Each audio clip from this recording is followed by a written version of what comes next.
Sahanavavatu Sahanau Bhunaktu Saha Viryam Karavavahai Tejasvinavadhitamastu ma vidvishavahai.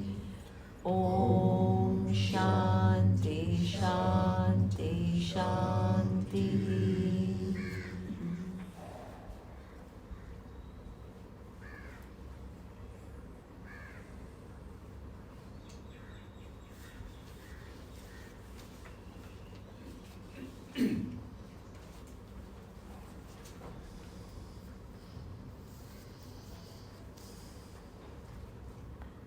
Okay, so what we saw is that manitvam is a problem, demanding respect is a problem. What actually needs to be worked on is my low self-esteem. But low self-esteem cannot be worked on by just brainwashing myself and saying I'm important, I'm important, I'm important. There are certain realities about me, that is that I'm manifestation of divinity. This is a reality, right? So you bring in the reality and the fact that I have a place, a unique place in the universe. And when I recognize that place and do what I can to the best of my ability as an offering to this grand platform of the universe, then naturally I don't think of myself as nobody. Do you understand? It's not a forced kind of a reconditioning, right? Or reprogramming yourself. It is replacing, your thoughts are replaced by certain truths which are higher truths. And as the mind begins to abide in higher truths, the previous understanding just naturally drops off, right? So this is what you do. Now the second thing that is very, very important, and Prem came to me after the class and he says, can you talk a little bit about dependency, because it's very, very important. It's something that all of us, to a degree, we are all little dependent upon the feedback that we get from the universe, and our self-esteem is little bit kind of derived from what people think of us. And nobody can say I'm completely insulated from what others think of me. That is not possible, right? Any sensitive human being, like all of us, see, I'm not Lord Krishna is not giving you a command that please don't be dependent on others, right? Because that becomes very difficult, right? But what is important is to analyze, one thing, that there is a fact, right? Suppose Otto comes to me after the class and he says, oh, it was a lovely class. Or somebody else comes to me after the class and I said, I don't know what you were talking about, right? I can't be exactly the same mentally. I may pretend that I'm unaffected by the feedback, but if I'm really honest, right, when suppose X person comes and says that you were good, you feel happy, right? Obviously, right? So we are not trying to be unnatural by becoming spiritual, right? Please understand that, oh, I'm unaffected by anything. That's not possible, right? That makes you pseudo-spiritual, pretending to not be affected, right?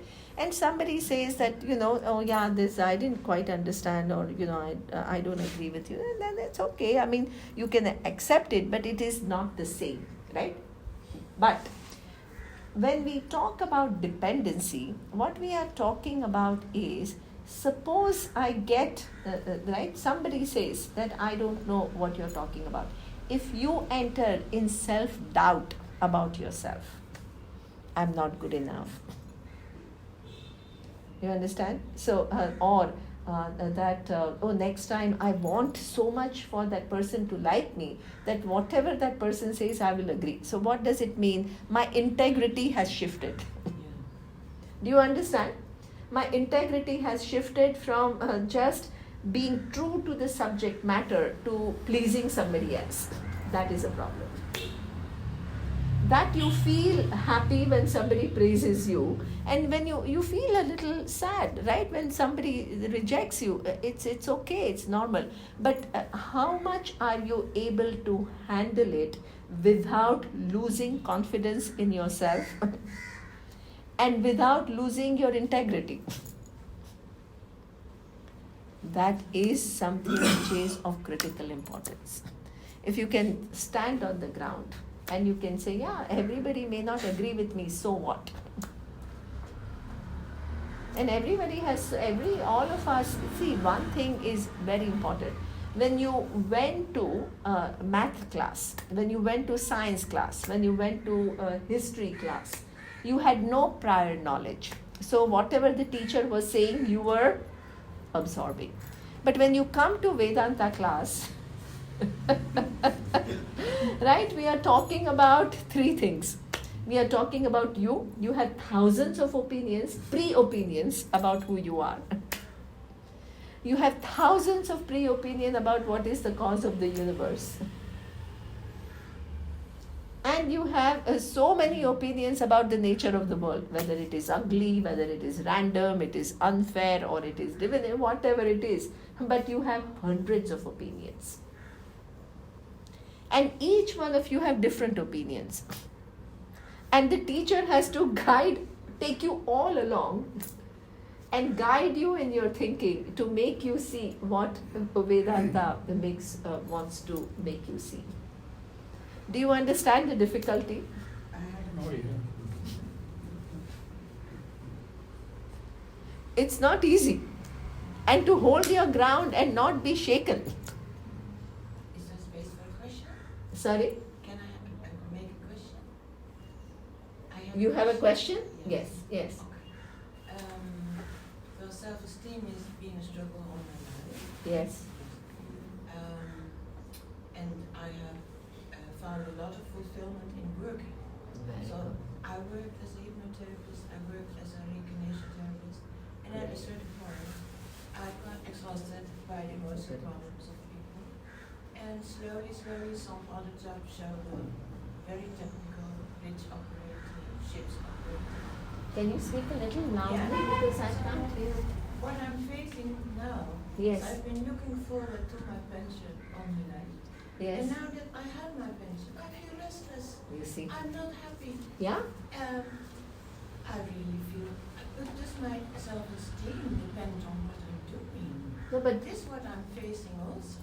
excellent. So what it means And is. you said those success stories, carving stones, I mean, I will call Yes, it that. yes. But does it depend on doing that? Absolutely. So please understand that, when you express yourself fully in this world, no matter which field, whether you earn money or not is not an issue, right? But when you express, because we all have come with talents, we all have come with skills. And the universe is designed in a way that not 1 second we can just be idle. Idle means lazy, laxity, tamas. Really. So, engagement is very important. Engagement doesn't make you rajasic. The kind of engagement, right? If it is a noble engagement, even if you are very active, you are highly sattvic.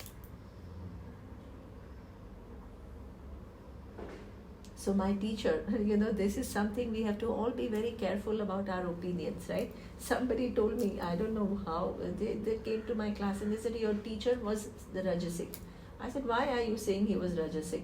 Because he was very active. He was traveling all around the world and teaching.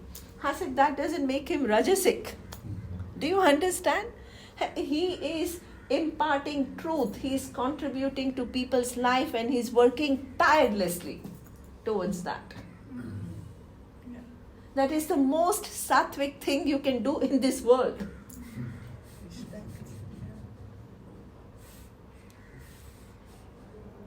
So, please, this, spirituality unfortunately has become this kind of a association dropping out of the society, which makes you lazy, which makes you dissatisfied. Then that dissatisfaction you project on the world because you can't stand that dissatisfaction. Then people are bad. People are materialistic. People are like that. The politicians are like that. The economists like that. The corporate leaders are like that. You're just sitting and being angry. Yeah, but now everybody says, you have your pension, now you will start enjoying your life. It's so good. So what I say is, Society will bring you know what you can I do was is enjoying my job. absolutely. So find something which you love. It need not be, now you have at least monetary independence, that you don't need to depend upon that activity for your survival. So that's a blessing. But you have to find deep engagement, whether it's painting or singing, or it is using your skills to help some other people. In that, you will find that depth in you. And in that, you will find that fulfillment. And when you have that fulfillment, Vedanta will work like this. Okay, so that my self-esteem is a little bit lower now. So I don't know, I can't comment on your self-esteem, but what I can say is that you can pull yourself up. Yeah, just by deeper engagement in anything. Doesn't have to be, one thing or the other. And you'll love it. And I'm sure about that. There are some women who sometimes used to come to Swamiji and constantly complaining about, oh, this is my husband is like this, and my family is like this, and my children don't like me, and full of complaints. Right now, Swamiji cannot sit and change her husband, and can't change her children and all. And one thing Swamiji said is start doing something with your life. Because whole day you're sitting and you have a lot of time, and then what? Nobody behaves exactly as you want. Your whole mind is all the time thinking about this is wrong here, poor me. Right? It is like that. So find whatever it is, find a deeper engagement in life. It will give you so much fulfillment. Your self-esteem will improve. People will see you differently. Yeah, I was thinking maybe I should have self-esteem even while I'm not doing anything. So Yeah. that is also an idea. That is also good. Why? Because you are, one of the manifestations.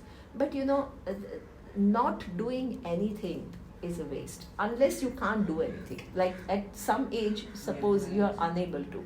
But otherwise, engagement in life is wonderful. It's wonderful. It can't come from the pressure that I want to prove myself through this engagement. But an engagement is an expression of your fulfillment and your understanding. Then it becomes such a glory. So, yeah, it is very important. Right? So, now, dependency does not mean that you are equal regardless of the feedback that you get. What it means is that people's feedback, you have to listen, and you can perhaps improve, and you can self-reflect. It's okay. And something pleases you, something may not please you, but not to the extent that you lose confidence in yourself. And also not to the extent that you lose your integrity. This is something that you have to learn to be firm. Standing firm on the ground. Nobody can shake you. So I want to tell you one incident, which is a very interesting incident.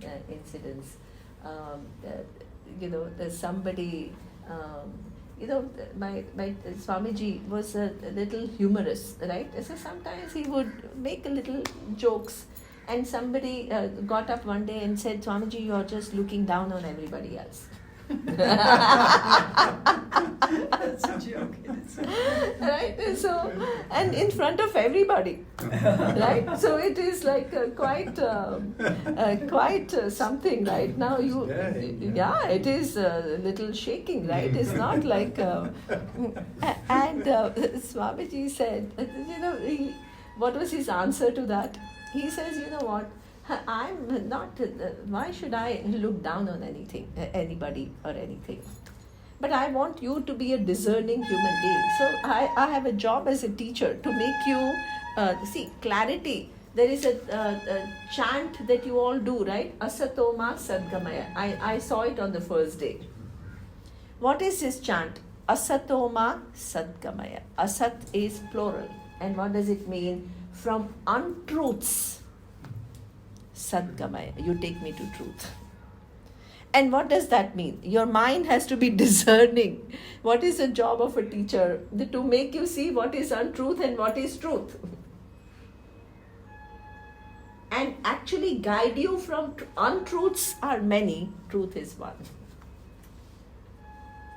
To guide your mind through so many untruths to take you to truth.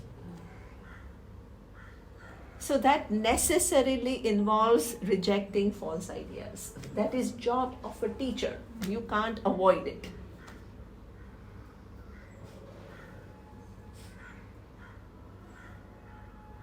And if you feel hurt, what Swamiji said is, if you feel hurt, let the truth hurt.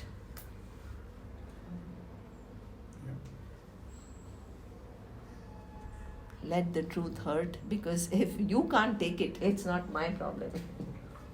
It is your problem. You have to prepare yourself so that you are able to receive the truth without resistance.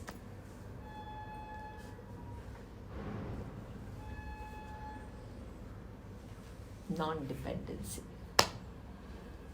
You stand your own ground, but it is based on truth. It is not counter-attacking her and saying, oh, you are so ignorant, and oh, you are not adhikari. No such technical words. Do you understand? Otherwise, we all hide behind some technical words we have learned in Vedanta. You are tamasic, you are not an adhikari, you are not like this, you are not like that, you counter-attack her. That was not at all what he did. He stood his ground and told the truth.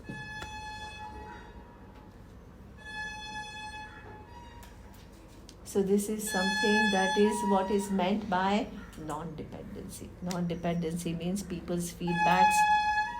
Wow. Ice cream. Ice cream. People's feedbacks don't shake you, right? I mean, to the extent that you are unable to handle it, or you distort your own thinking, right? So that is very important. Now, hurt. I think everything else is a little bit taken care of. What I want to do before I move to the next value is, if you want, right? I don't want to force you, but you can recount in your life somebody you met who demanded respect, and I want you all to think about what was the outcome, what happened, how did it disturb the whole dynamic, and that person can be others or it can be you.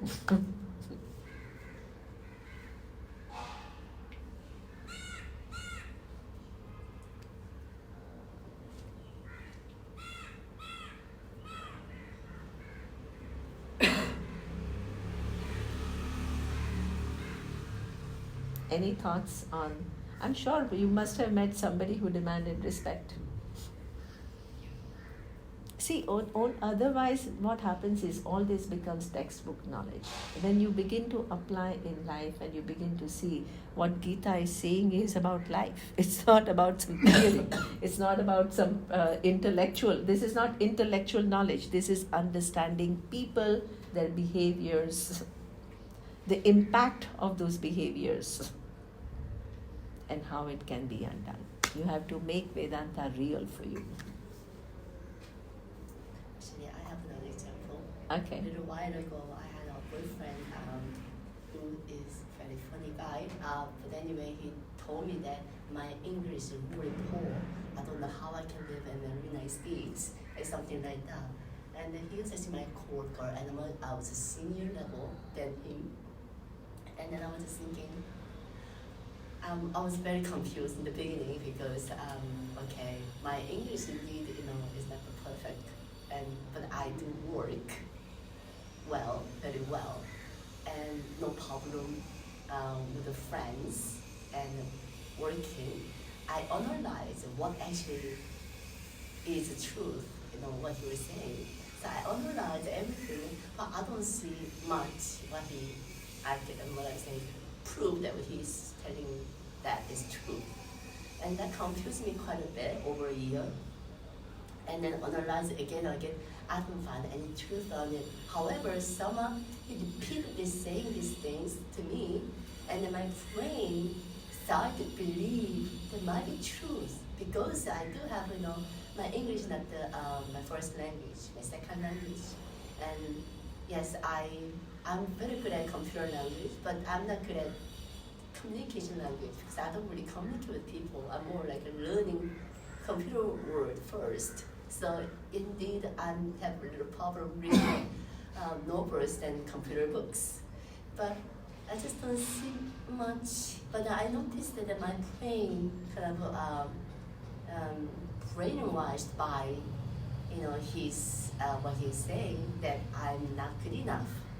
He was telling he was not good Yes. enough, or you were not good He's enough? telling me that I am not. Oh, good you enough. are not Yes. good enough. Yes. Oh, I see. That So- your English is not good, and Yes. your okay.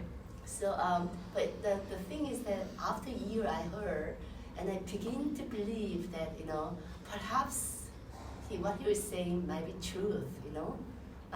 So it was kind of interesting the time that I spent, the doubting, and perhaps, he is right, I am not right. In the beginning I wasn't, but after, month, I begin to change it, but he might be right. And sort of his made me to lose my self-confidence and help me to become kind of reliant on what he is saying, depending on what he is saying. It was a very strange experience to me, that how I become changed to, once you lose the self-confidence, you cannot be depending on yourself somehow. So that is very good experience for me to get out. I finally get out, but it was very still kind of made me to think a lot.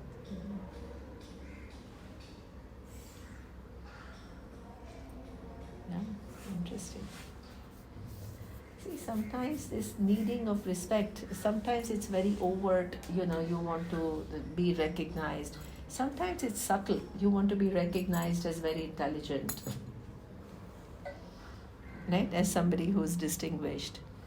So I noticed that nobody saying, so I say, I'm not afraid of telling my life stories. So I'll tell my story, right? So when I was studying, and I was in Sanskrit, we needed to study all the we studied about 6 or 7 Upanishads, Bhagavad Gita, but along with that we had to study Sanskrit because it's a language in which all the scriptures are written, so we had to study that. And so initially it was difficult because it's a very tough language. But later on, I think I was quite good at it, and I was asking questions, and the teacher was answering my questions. And I started feeling good that I was actually able to understand many things. And I started thinking, I'm bright, and I can get it, and all that. And one day my teacher calls me, and he says, Nima, do you notice your behavior? And I said, no. So he said that, you are constantly asking questions, and some of your questions are good. I mean, you're good. There is no doubt about the fact that you're good. But they are so high that the 80% of the class doesn't even understand what you're asking. And you think the class is only for you? No, but it's good. Yeah, you saw that. Yeah, he saw that, right? Because I had this version, I'm so bright.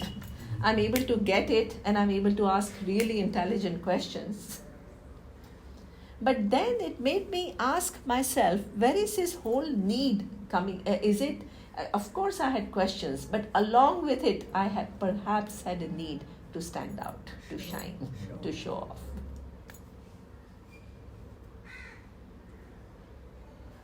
And if he had not given me, and this was not Swami Dayananda, it was some Sanskrit teacher, right? If Swami Dayananda would have said it, I would have been very distinct. But it was a Sanskrit teacher and he was very nice. But it's not easy to hear that. Do you understand? Yeah. But you have to reflect on it. And when you reflect on it, what is this? Yeah, so okay, but that doesn't take away from the fact that I'm right. It doesn't take away from the fact that I understand well. It only allowed me to tweak this attitude of showing off. Perhaps I was doing it unknowingly. Yeah. Habits. And being insensitive to rest of the class.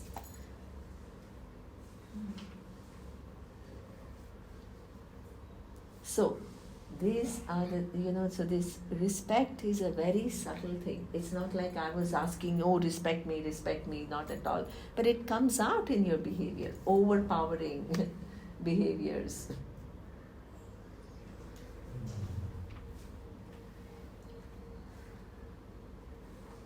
So I learned my lessons. Not only I studied in the classroom, but I learned many such lessons while staying with Swamiji and staying in the Gurukulam. And I changed. Really, I changed. Sincerely, I changed.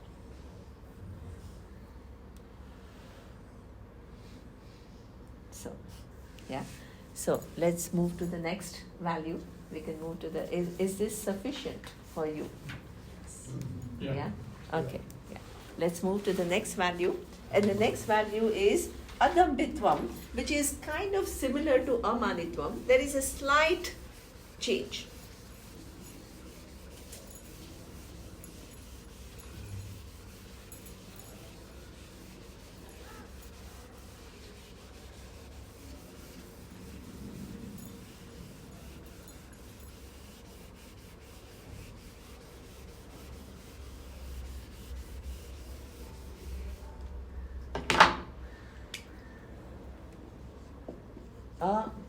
Adambitvam.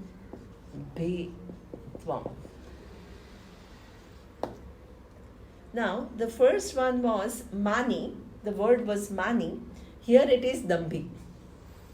Dambhi is the word. This is the abstract noun. And this is a prefix which gives negation, not. This is a value. Mani means the one who demands respect from others. Dambha is the one who pretends. What is the difference between demanding respect and pretending?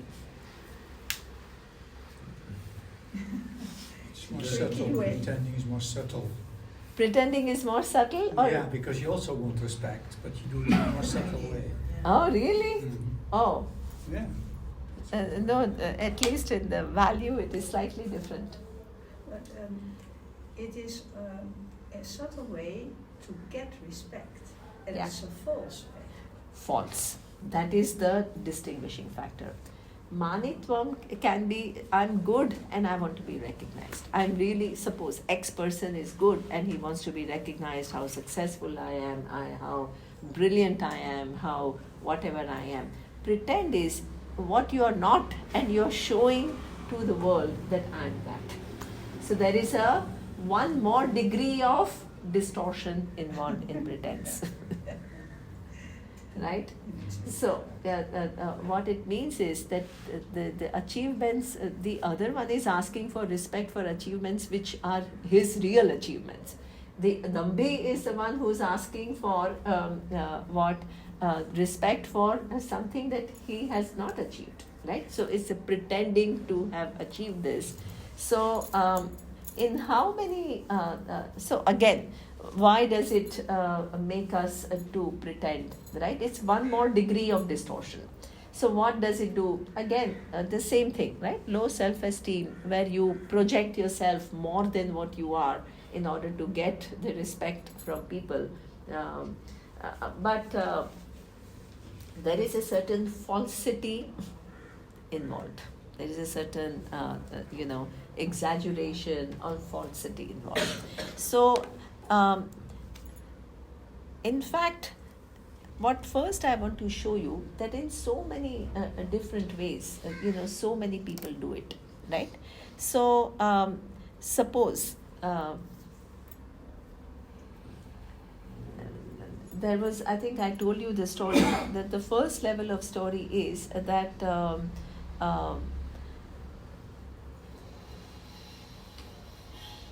this person who was who felt that he was not appreciated by the parents, that his brother got more attention than him. When he started I think I told you that story, right? When he started talking to others, he would pretend. And so when they asked him simple questions as to where you are working or where do you live, he always gave wrong answers, and wrong answers in the sense that he started saying what he thought will gain respect from others. So what it means is he started lying about the school he goes to, right? The kind of money he makes, always exaggerating and showing oneself in a better light than what the reality is. Now, we do that. Why can you say that this person was bad? No, the person was not bad. Because why can't you say that the person was bad? Because it came from a need. And what kind of a need that person had? Insecurity. In fact, what he wanted was to be liked by others, to be appreciated by others, because that's what he was lacking as a child. And every interaction, right, the person was seeking what he lacked without knowing it. Now, when suppose that person wants to reform, what would the person tell oneself? One day I recognized that, all this exaggeration is, something that I want to free myself from. I want to be more authentic. I want to be more truthful. What would you do to change this behavior, right? He's good as he is. That he Yeah. really knows that. Yeah. He's good as he is. But it's true that you have to say that I'm good as I am. But before that, one has to little bit analyze and say that I am pretending, so I'm exaggerating my accomplishments to feel good. But in reality, what is happening? I deny my problem. Exactly. First of all, I'm in denial of who I am. I'm rejecting myself, right? The second thing is I misrepresent who I am, which gives me fear. What if somebody, now the minute you misrepresent something, right? Then your mind, what if this person meets somebody that I know and finds out the reality? So what happens is it gives you fear. It gives you deny your real problem of smallness, and you don't work on it, but you hide it by exaggerating your accomplishments. Secondly, you add fear to your psyche because you can always be found out. The third thing that happens is something which is very profound, that you create a split within you. You know who you are. You can't hide that from yourself, but the way you present yourself is different from what you know. This is the split that our teacher Swamiji used to say, that it's a knower-doer split.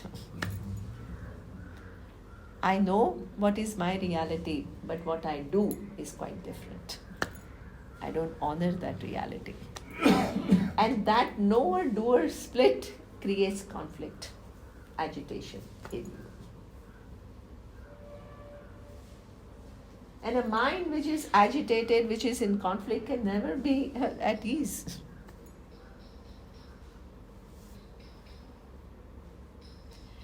So what it then means is that out of pretense, what I want is to feel good. But what is actually happening is what? Feel bad. I'm feeling worse. I'm stuck with fear now. I'm stuck with my conflict. I'm stuck with a little guilt, knower doer split. So instead of feeling better, actually I'm working towards feeling worse And eventually exhausted. and eventually exhausted. Right? Do you see that there is a beautiful verse in Bhagavad Gita where Lord Krishna says, you are your own best friend and you are your worst enemy. Either your actions nurture you, your actions make you remove the errors and evolve, or your actions pull you down into a deeper level of confusions. And you have to pull yourself out. And you will only pull yourself out, and not when people tell you to speak truth. When you recognize from pretense, what I want is to feel good, but what is actually ending up happening is more problems. It doesn't serve me.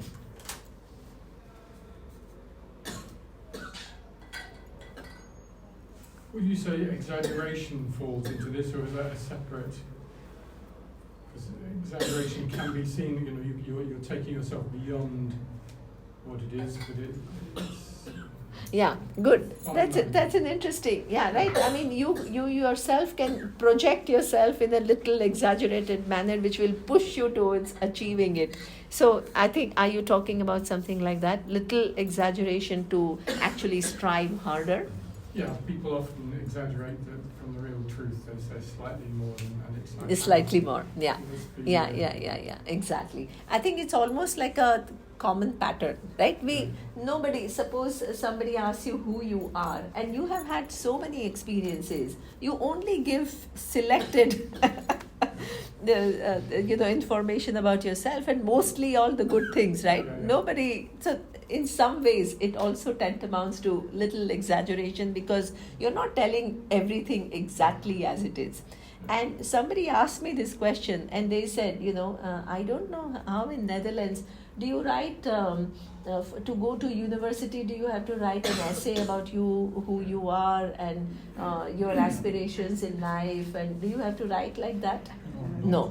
So this is a very American thing, right? That you want to enter some of these big universities, and you have to write an essay about who you are and what your aspirations are. And these are top Ivy League schools. And one of my friends, her daughter was applying, and she said, I read this essay and I don't recognize my daughter. So exaggerated. But because she's only 17 or 18-year-old, and she has to know exactly where she wants to go in life, and what she wants to do, and how that university is going to help her to achieve what she wants and all. And no 17-year-old child knows all of that. But if you say I'm clueless about my life, will you get the admission in the university? So in some way, it's a systemic thing, that you always present the best version of yourself. You little exaggerate, in an interview. You show how motivated you are, even though you know exactly, I just want money from this job. So we all do it, right? All of us do it to a certain extent, because it's integrated in the society, how everybody works, right? Now, then how do you, if it is so integral to how everybody lives, then how do you free yourself from the pretense? Because then you will become a complete dropout. You can't integrate in the society. You can't do things. So then you may start thinking that exaggerating a little bit is part of life. Everybody has to do it to survive, to be successful. But what is interesting is, this is something, please remember what I'm saying. Vulnerability is the truth of human life. And if you are courageous enough to be able to show your vulnerability, you're a winner. I want to give you a couple of examples to substantiate what I'm saying. So first, let me start with myself. And when I was graduating, I went for an interview, right? I'm sure you've heard of this bank, Citibank. It's a big bank. And I went for an interview, and he was asking me many questions, and I was pretty good, so I was able to reply. Then he asked me one question, and he says, "Do you know mathematical modeling based on which the traders trade?" Now, I had no clue. I had no idea what mathematical modeling was. And so I said, if I say no, he will not give me the job. But if I say yes, and suppose he asks me one question, one more question, I will not be able to answer that question. So that's a bad thing also. So I said, how do I answer this question, right? Mostly what people say is, I don't know it, but I'll learn it. That's the standard answer that people give. So you don't tell untruth, but you also don't close the door saying that I don't know it. You show some hope that I'm willing to learn it, so you show your motivation. But I asked myself in that few seconds, I can say that easily, but do I really think that I can learn this mathematical modeling? And I said no, because neither I have aptitude, nor I know anything about it, nor I want to do it. So why should I say that I will learn it? Because I really didn't have any intention of learning. So I gathered my courage and I said, no, I don't know it. And I didn't add anything else. I just stopped. And you know what his answer was? Don't worry, even I don't know it. I tell you, it's superb. Why? Because they intimidate you. They try to push you. And you, right, most of the people give all these mugged up standard answers. And they see through it. There is no genuinity, it's all mugged up answers. Yeah, I don't know it and I'll do it and all. It has no impact, right? But everybody is scared to say, no, I don't know it. And they'll catch you both ways. Because if you say yes and they'll ask you a question you don't know, and then what? You are... So this is the thing where you are, if you are courageous enough to show your vulnerability, you diffuse the whole tension. Yeah, I don't know it. That's it. And the expectations. And then they give you positive marks for that. Yeah, yeah, I understand. Do you understand? For saying, no, I don't know it. About But- being integrous. Because they see the integrity. It's because even my husband is a management professor, and all these MBA students who want admission, they all mug up, they all prepare for interviews and they know what, and he immediately sees these are all prepared answers. They don't, and he constantly tries to get to know them beyond these prepared answers. Sure. Yeah, That's what counts. that's what counts. Yeah.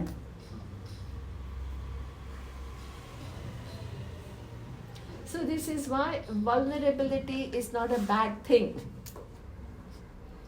Actually, Nima, I have some problems with the word vulnerability Yeah. because in my eyes has become some fashion in therapy and so on. Yeah, So I yeah, hate the word, yeah, to okay, be honest. yeah. So I like openness and honesty. Yeah, honesty. But what I mean to say is, why do we pretend? Because we want to show ourselves as the I best know what you mean. I'm version just of saying ourselves. something from my Yes, guts. But yes, these yes, words people yes. throw at me. You Yeah. have to be vulnerable. I said, who wants to be vulnerable? This is yeah. the ego. It means to show you're not being ashamed or not being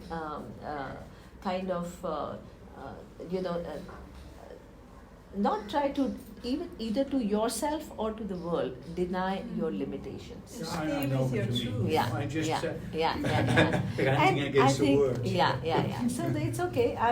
Yeah, it's true that these words are fashionable words, but please understand what I mean by that. Yeah, I know what Yeah. you mean.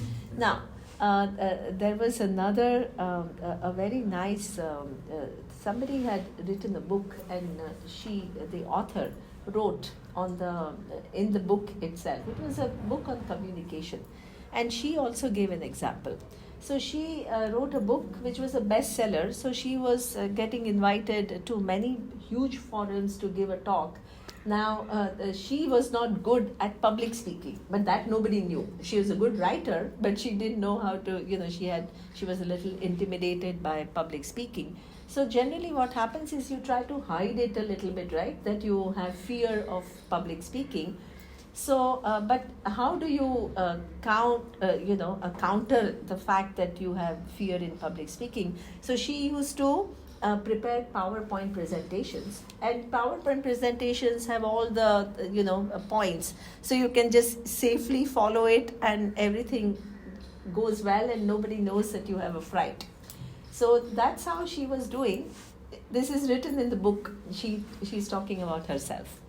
And then she said one day she went for a talk and there was some technical glitch and her PowerPoint didn't work.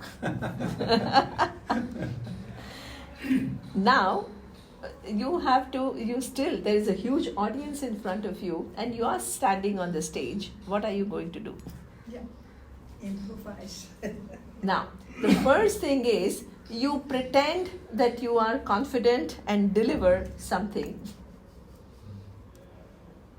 Right? Because, most of the time that's what people try to do, hide these limitations.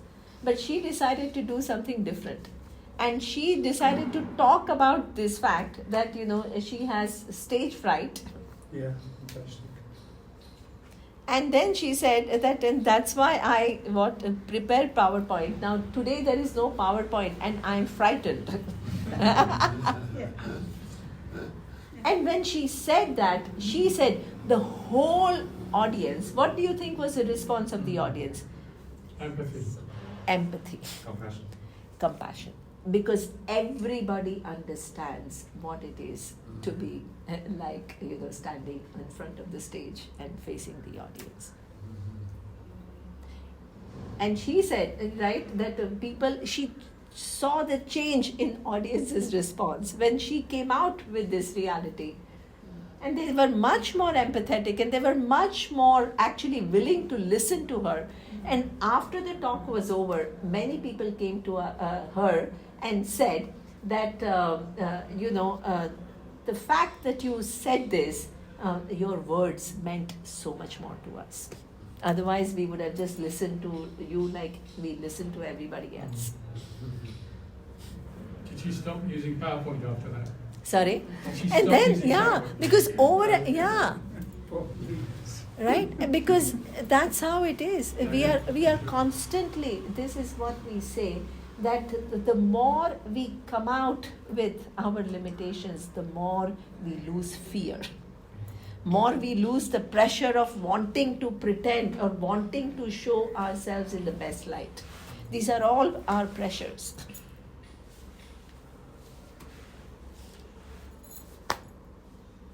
And this is something which I tell you gives so much freedom. You can talk about your limitations, you can talk about your shortcomings, you can talk about your blunders. It doesn't matter.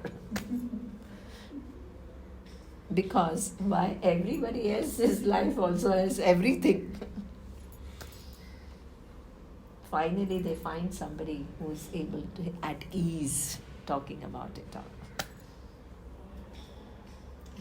Right? Everything holds us until we stop giving it power to hold us. Yeah, that's freedom. That's freedom. Yeah. That's freedom that we are talking about.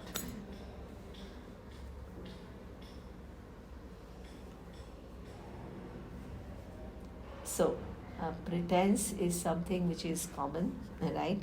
And we all want to show the best version, thinking that we will be acceptable and respected when we show the best of ourselves. But the reality is, the more authentic you are, the more honest you are, the more real human being you are, people actually really, then you begin to shine. But you are not doing it to shine, you are doing it because that's what really makes, gives you satisfaction, deeper satisfaction. Overcoming your own fears, your own, internal dramas and exaggerations and all of that. That is real freedom. So this is the second value, which is called pretense, right? Now, I'm sure you have one story about others or you or anything about pretense.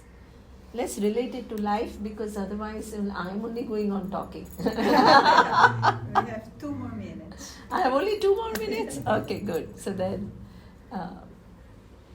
anything about pretense that you want to share in the next 2 minutes?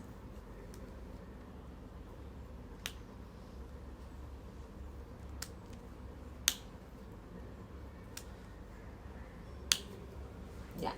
When I was a very young child, 6, 7 years old or so, I used to give things from me which I was not. Was ist Angeber? I showed that I'm very great, or to say it this way. And then another girl, which was also in the class, it was the second or third class, said to me one day, "You are not that what you are, what you give." This was such a great lesson for me. I was thinking the whole life on this little thing. Wow, amazing. Wow. It's amazing how this little girl, how did she see it? I don't know. Wow. But it was such a shock for Shock me. to you. Yeah. Yeah. I never will forget it. Yeah. Yeah.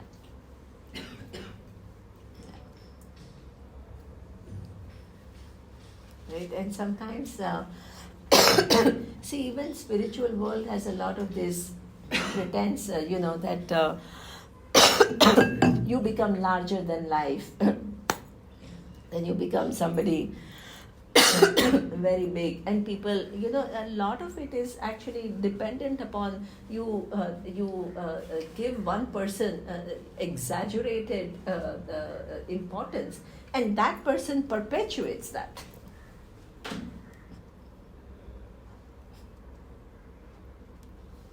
The person also is in the game. And then you create one whole bubble. Yeah. Very lonely. And it is a disaster, because that bubble has to burst, because it is not based on truth.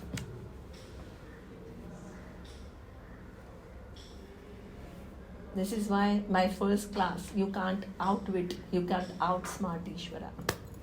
You better work with Ishvara's order.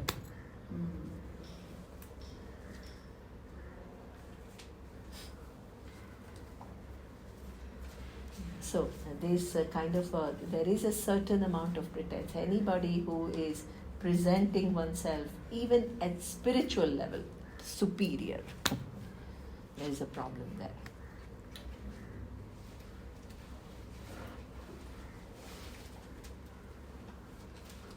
There's a lot of things hidden.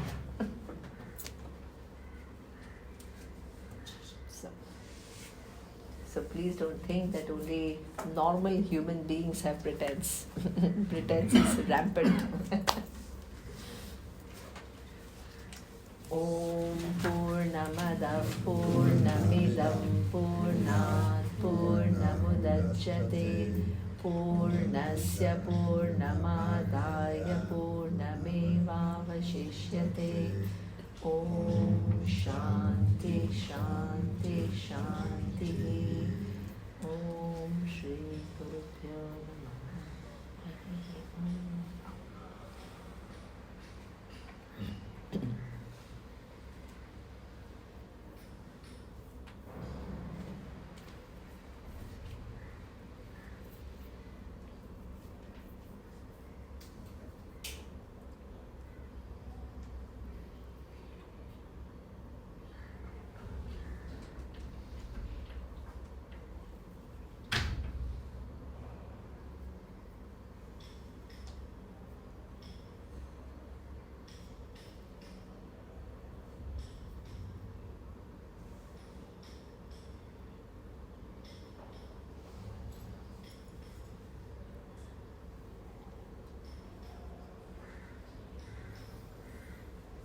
So we have done 2 values, amanitvam and adambhitvam. Right? So tomorrow we will do ahimsa. And this afternoon? This afternoon is Introduction to Vedanta. Okay, so. It's a different class. Oh, different class. Yeah, No, different no. subject matter.